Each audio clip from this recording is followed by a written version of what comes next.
You'd be surprised about how many features are coming in this game that you probably haven't heard of yet. Of course, the game is still under development, which means you aren't going to see big budget developments like that of a huge company. Also, it's not The Sims, so I don't want to hear any toxic raging Sims players complaining like chronically online Karens. Yes.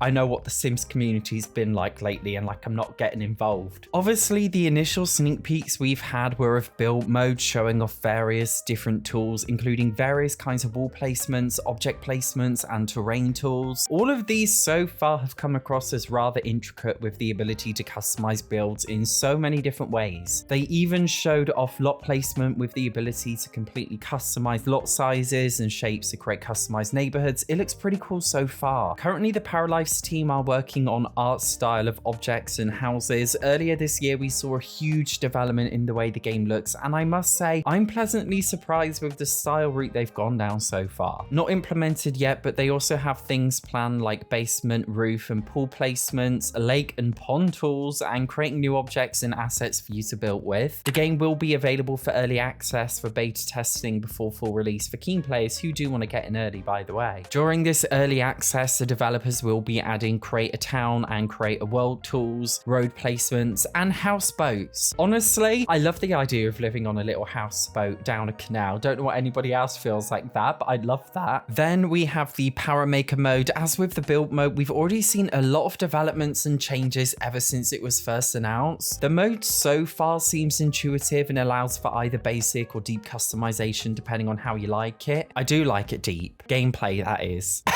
Intuitive gameplay and nothing else. We haven't seen much for life stages other than adult life stage so far, but they do have development plans for skin textures for children and elders. They have shown us a sneak peek of what the child life stage might look like, but not too much information about that so far, but they do have it planned to include a variety of different life stages. We will also have tons of clothing options coming available in the game for release, which they are doing a lot of work towards. They've also shared some bugs, but to be honest, I'm actually secretly hoping these become canon. If you've seen my Sims Let's Plays and TikToks, you know I am a big fan of the chaos. Pets are coming in this game and they are not DLC.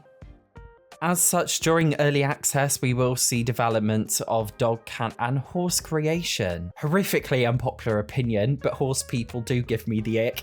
You are getting a swipe left on Tinder if you do have a picture of you riding a horse in your profile, and you can feel free to cancel me for that.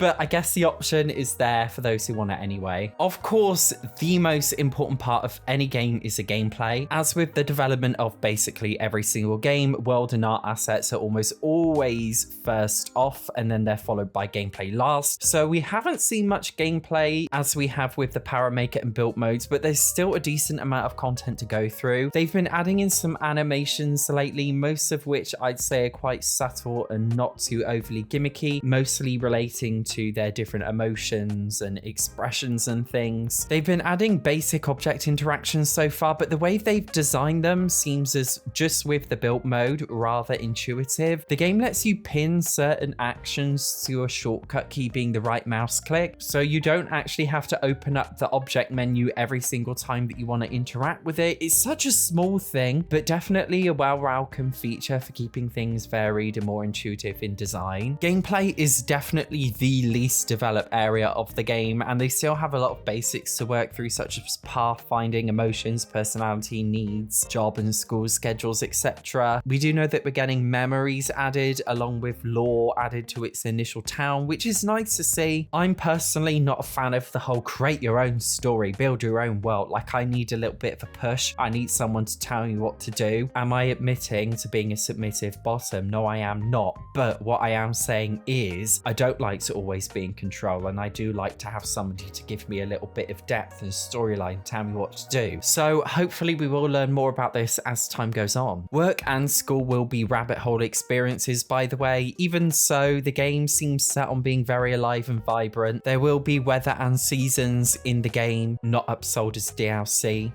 Town activities and events will be added, as well as story progression. Sounds like something that you see in a game a little bit like Stardew Valley with like festivals and things. I don't know how that's going to go. We don't know anything about it yet, but it seems like, again, a very welcome addition to just making the game feel alive. Because for me, in a life simulation game, the most important thing is having an entire world that just seems vibrant and alive. The game will be available on Steam and will have Steam Workshop integration. For those of you who aren't really gamers, Steam is like the video game version of iTunes, and the Steam Workshop is an extremely easy way to install mods directly into your game, as well as have these mods auto update. One big thing the Paralives team have been hot on is making sure that it's very easy to mod the game, and more specifically, it seems to be going down the route of making it easy and accessible even for people who aren't really modders. The game will come with tools to allow you to create or customize your own modified objects which other people can download easily from the Steam Workshop, being able to upload your own images into the game and put them inside a picture frame in the house, and a control panel that lets you edit almost every single gameplay and content feature in the game. Giving modders tons of freedom works well, especially in the simulation gaming genre. Games like Stardew Valley on PC, even Minecraft has a very vibrant modding community, or other sim games like Cities Skylines would definitely not be as popular today without mods. So I think it's a really exciting and necessary addition to the game. Based on what we know so far, the game seems to be taking a grounded approach to the life simulation gaming genre, avoiding anything too gimmicky, avoiding DLC models, and just focusing on what a life simulation game should actually be about at its core. Just taking a core concept